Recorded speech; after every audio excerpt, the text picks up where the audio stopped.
Hadirin dan pemirsa, sambutlah moderator kita, Ketua Pusat Kajian Anti Korupsi dan pengajar ilmu hukum Universitas Gadjah Mada, menempuh pendidikan di Universitas Gadjah Mada dan Northwestern University, Amerika Serikat. Inilah Dr. Zainal Arifin Mokhtar, SH, LLM.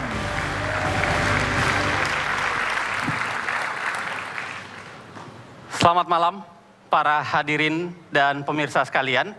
Tanpa terasa sebenarnya kita sudah terakhir kita melakukan hal yang seperti ini sekitar 5 tahun yang lalu. Ketika itu kita ingin memilih calon presiden untuk tahun 2009. Dan lagi-lagi tanpa terasa 5 tahun sudah berlewat. Kali ini kita akan berkumpul lagi untuk melakukan debat calon presiden dan calon wakil presiden dalam rangka mengisi posisi yang kosong nantinya presiden dan wakil presiden untuk 2014. Dan untuk kita mulai tema hari ini, tema ini adalah debat yang pertama dari rangkaian 5 kali debat, dan tema debat hari ini adalah pembangunan demokrasi, pemerintahan yang bersih dan kepastian hukum. Dan untuk memperdebatkannya dan untuk membicarakannya, untuk menganalisis dan mengelaborasinya, kita panggilkan. Hadirin dipersilahkan untuk berdiri. Kita undang pasangan calon presiden dan calon wakil presiden nomor urut 1, Bapak Haji Prabowo Subianto dan Bapak Haji Muhammad Hatta Rajasa. Pasangan calon presiden dan calon wakil presiden nomor urut 2, Bapak Insinyur Haji Joko Widodo dan Bapak Dr. Andes Haji Muhammad Yusuf Kala.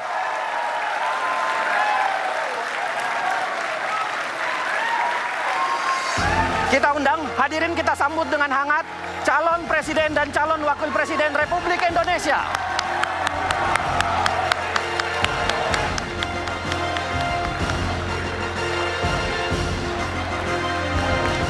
Silahkan mengambil tempat, Pak.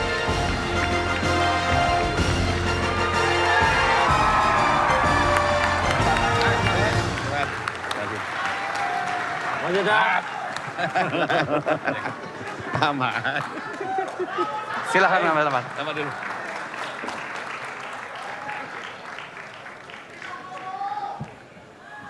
Hadirin sekalian, kita sudah masing-masing kandidat, jadi kandidat nomor urut 1 sudah berada di tempatnya, kandidat nomor urut 2 juga sudah berada di tempatnya. Kita akan mulai. Kita awali acara hari ini dengan menyanyikan lagu kebangsaan kita, lagu Indonesia Raya.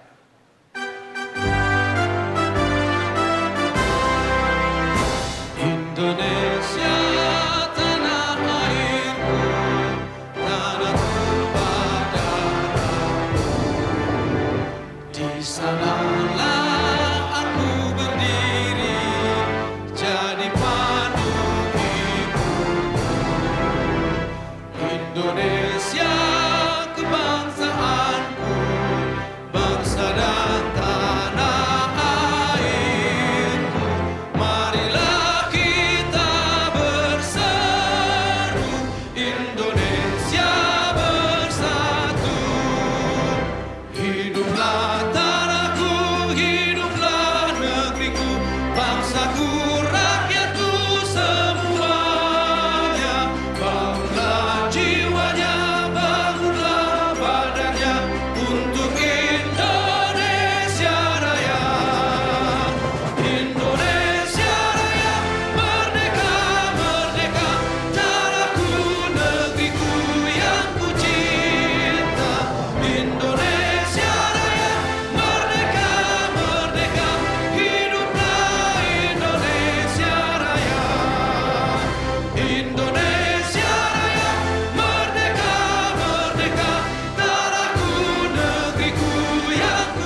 Hadirin saya persilahkan duduk kembali.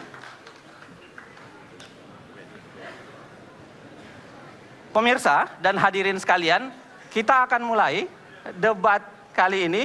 Saya berharap kita semua tenang karena lagi-lagi jangan sampai bisa mengganggu substansi yang sebenarnya ingin disampaikan oleh pasangan nomor urut 1 dan pasangan nomor urut 2. Jadi saya harapkan penonton harap tenang dan menjaga tidak terlalu ribut di ruangan ini. Sebelum kita mulai, saya akan menjelaskan beberapa hal. Yang pertama, tentang format debat. Jadi format debat kali ini itu terdiri dari 6 segmen. Ya kan, 6 segmen. Kira-kira isi segmennya itu adalah 1, penyampaian visi dan misi, dan kedua, pendalaman visi dan misi. Ketiga, bicara soal tema, ada pertanyaan seputar tema. Yang keempat adalah tanya jawab antar kandidat. Jadi kita akan mempersilahkan nanti Pak Jokowi bertanya kepada Pak Prabowo, begitu juga Pak Prabowo bertanya ke Pak Jokowi. Lalu ada tanya jawab penutup. Penutup maksudnya menyampaikan penutupnya, dan yang terakhir adalah pernyataan penutup dari masing-masing kandidat. Untuk debat segmen ini, segmen kedua, kita akan mulai sebentar lagi. Satu hal lagi yang ingin saya sampaikan, yaitu pertanyaan yang akan disampaikan ini adalah pertanyaan yang dihimpun dari berbagai sumber. Jadi begitu debat ini akan dilaksanakan, ada puluhan masukan dari berbagai, ada kementerian, ada lembaga negara, ada LSM, ada individu yang memberikan masukan kepada KPU. Lalu KPU mengundang ada tim ahli untuk memperbincangkan soal pertanyaan dan memformulasi tema. Saya bersama mereka kemudian memformulasi pertanyaan, dan karenanya saya berharap pertanyaan yang disampaikan ini bukan pertanyaan saya individual, tetapi pertanyaan dari rakyat Indonesia kepada kandidat calon presiden dan wakil presidennya. Itu yang kedua. Yang ketiga, khusus berkaitan dengan tema segmen kali ini, kita akan memperdebatkannya dengan cara kira-kira begini. Caranya adalah saya akan memberikan satu komentar singkat, yang itu adalah menggali visi dan misi yang akan Anda sampaikan dengan waktu yang kemudian akan diatur kira-kira sekitar 6 menit. 6 menit waktu untuk pasangan nomor 1 dan pasangan nomor 2. Pasangan nomor 1 sudah bersiap? Pasangan nomor 2 juga, begitu? Baik, kita mulai.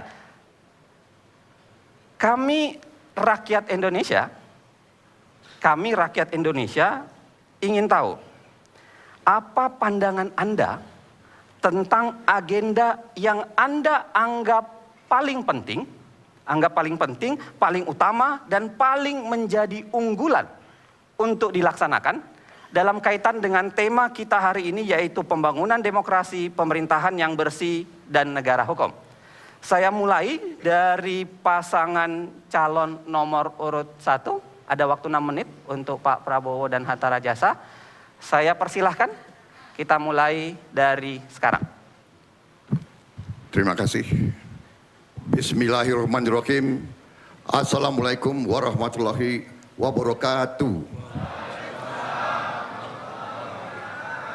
Salam sejahtera bagi kita sekalian. Shalom, Om Swastiastu. Saudara-saudara yang saya hormati, terutama Saudara Joko Widodo, calon Presiden Republik Indonesia dari pasangan nomor 2. Yang saya hormati Bapak Muhammad Yusuf Kalla, calon Wakil Presiden Republik Indonesia, pasangan nomor 2. Saudara moderator, saudara-saudara sekalian yang saya hormati, saudara-saudaraku sebangsa dan setanah air dimanapun Anda berada pada malam hari ini. Terima kasih atas kehormatan dan kesempatan kepada kami, Prabowo Subianto dan Hatta Rajasa, untuk menyampaikan beberapa pikiran kami tentang pembangunan demokrasi, pemerintahan yang bersih, dan kepastian hukum. Bagi kami, demokrasi adalah hal yang harus kita perbaiki, pertahankan, dan kembangkan terus. Karena demokrasi adalah cita-cita pendiri bangsa kita. Dan kita telah mencapai demokrasi kita sekarang dengan susah payah, dengan banyak pengorbanan, tetapi alhamdulillah kita telah merasakan bahwa kita sekarang adalah negara demokrasi ketiga terbesar di dunia. Saudara-saudara sekalian, demokrasi yang kita miliki kita rasakan masih banyak kekurangan. Kita sendiri melihat bahwa demokrasi ini memerlukan budaya demokrasi. Kita butuh pendidikan politik. Rakyat kita sebagian besar baru merasakan punya hak politik untuk ikut pemilihan umum, tetapi kadang-kadang belum merasakan betapa pentingnya hak politik itu tersebut dilaksanakan dengan penuh pendidikan, penuh pencerahan, dan penuh rasa tanggung jawab. Mengenai pemerintah yang bersih sama dengan demokrasi adalah syarat mutlak bagi tujuan akhir kita, yaitu Indonesia yang berdaulat, bersatu, adil, makmur, dan yang bisa memberi kesejahteraan kepada rakyat Indonesia. Demokrasi bagi kami adalah alat. Demokrasi adalah tangga menuju cita-cita kita, yaitu Indonesia yang kuat dan sejahtera. Kita ingin demokrasi yang produktif, bukan demokrasi yang destruktif. Kita ingin demokrasi yang bisa membawa kemakmuran kepada rakyat Indonesia. Untuk itu, pemerintah yang bersih dari korupsi adalah syarat mutlak untuk mencapai ini. Kemudian yang ketiga, kepastian hukum. Kepastian hukum adalah jaminan bagi negara untuk memberi rasa aman bagi seluruh warga negaranya. Kami, Prabowo Hatta, berkomitmen akan bekerja sekeras tenaga untuk mencapai pemerintahan yang bersih dari korupsi dan untuk menjamin kepastian hukum bagi seluruh rakyat Indonesia, dan dengan demikian melestarikan demokrasi yang pada ujungnya akan membawa kesejahteraan kepada rakyat Indonesia. Terima kasih. Pak Prabowo, Anda masih punya waktu sekitar 2 menit 30 detik. Mau ditambahkan oleh Pak Hatta? Ya, saya menambahkan ada waktu 2 menit.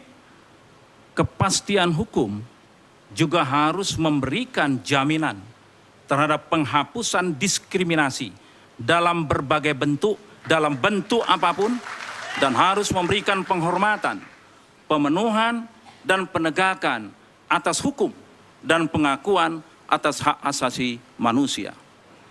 Pemerintahan Prabowo Hatta akan memastikan bahwa hukum akan memperlakukan setiap warga negara secara setara di depan hukum, dan hanya kepada hukumlah kebenaran dan keadilan ditegakkan.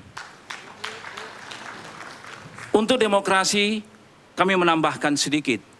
Demokrasi bukan sekedar alat untuk mencapai tujuan, tapi ia adalah sistem nilai, values yang perlu kita tegakkan, dan harus kita yakini values tersebut akan menghantarkan kita kepada kemakmuran dan kesejahteraan untuk seluruh rakyat Indonesia. Oleh sebab itu, maka demokrasi haruslah mencerminkan 3 hal penting. Yang pertama, menjamin bahwa seluruh warga bangsa dapat menyalurkan hak-hak dan aspirasi dan inspirasinya tanpa diskriminasi apapun. Yang kedua, demokrasi juga harus dapat memberikan satu hak-hak politik kepada setiap warga negara tanpa ada diskriminatif. Apapun latar belakangnya, apapun agamanya, setiap individu harus dapat dijamin hak-hak politiknya. Dan yang ketiga, kita pun harus memberikan lembaga-lembaga demokrasi berjalan dengan baik. Apabila 3 komponen ini berjalan dengan baik, kita akan melahirkan demokrasi yang produktif yang bisa menghantarkan rakyat Indonesia menuju kemakmuran dan kesejahteraan bagi seluruh warga bangsa Indonesia. Terima kasih. Silakan berikan tepuk tangan.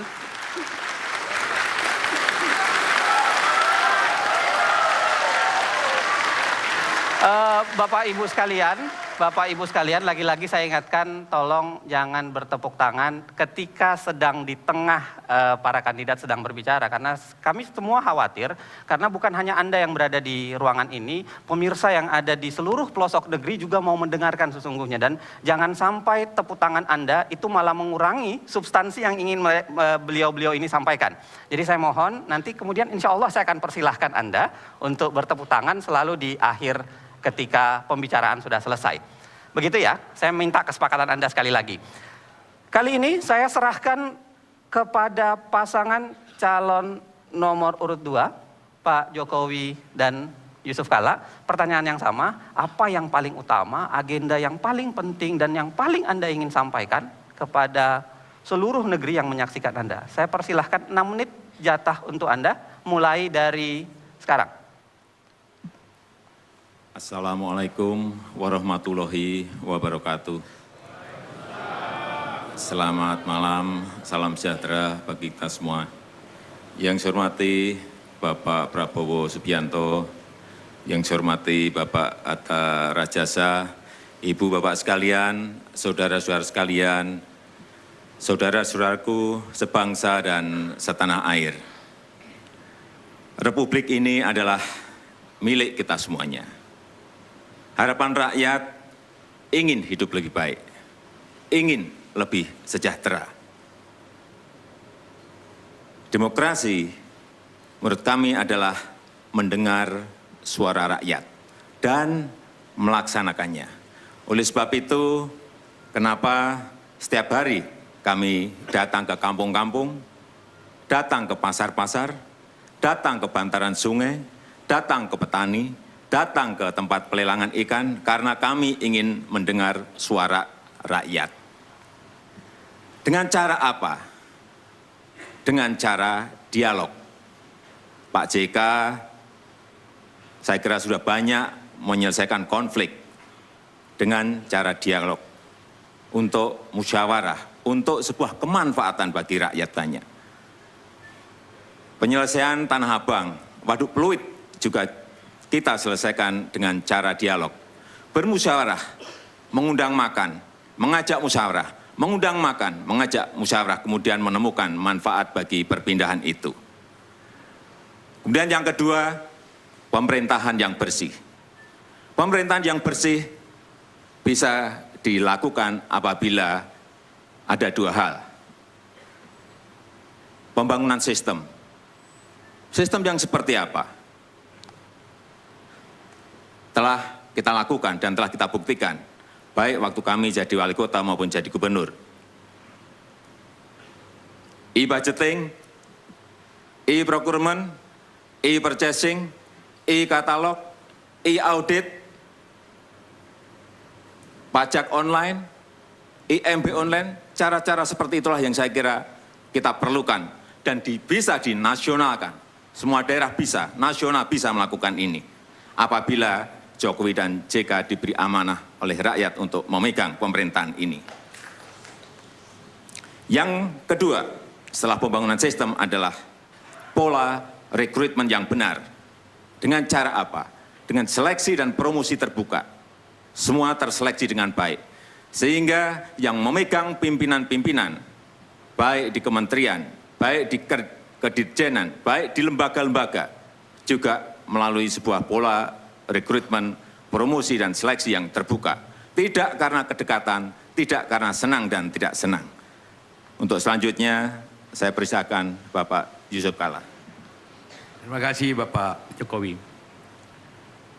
dan para hadirin sebangsa dan tanah air. Kita bicara tentang kepastian hukum. Negara kita adalah negara hukum.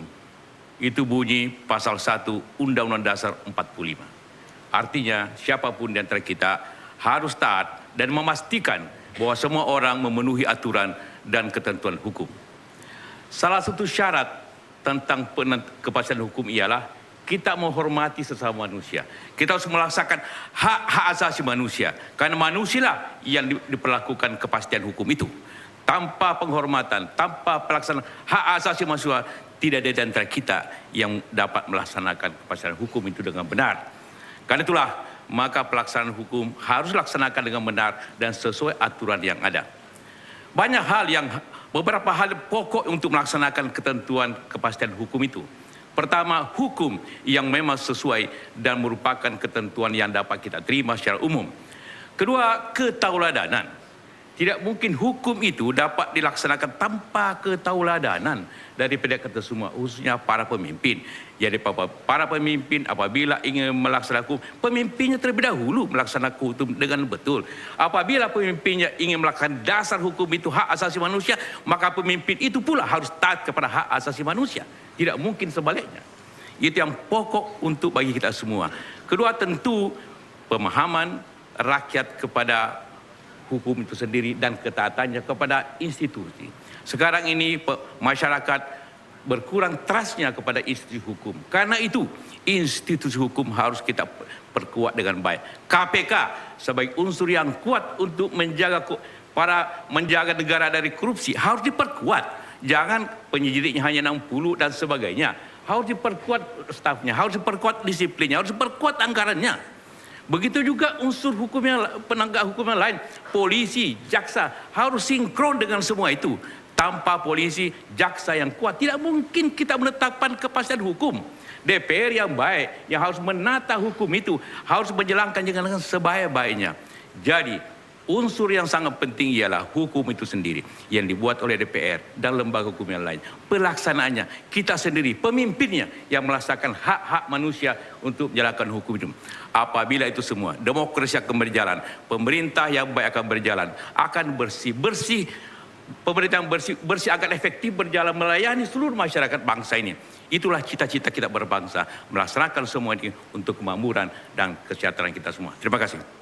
Kita berikan tepuk tangan. Tolong, terima kasih tepuk tangannya. Tolong, lagi-lagi saya ingatkan kepada Anda semua, tolong untuk menjaga ketenangan, karena lagi-lagi ini adalah proses yang harus kita tempuh bersama. Kita harus menghormati para pemirsa di rumah yang juga mau mendengarkan sesungguhnya apa substansi yang ingin disampaikan. Jadi minta tolong ya, saya sarankan atau saya minta betul supaya tidak mengganggu acara ini. Demikian tadi misi dan visi awal, pengantar. Kenapa misi dan visi ini menjadi penting? Karena menurut saya ini adalah cara Anda untuk memantapkan pilihan Anda. Jadi Anda yang sudah memilih, silakan ya, memantapkan pilihan Anda. Sedangkan Anda yang belum memilih, ini adalah sarana bagi Anda untuk melihat yang mana kemudian yang akan Anda pilih. Kita akan dalami misi dan visi ini pada segmen kedua. Saya akan memberikan pertanyaan kepada masing-masing kandidat untuk mendalaminya. Karenanya jangan kemana-mana, kita kembali ke debat kandidat Capres dan Cawapres 2014 sesaat lagi.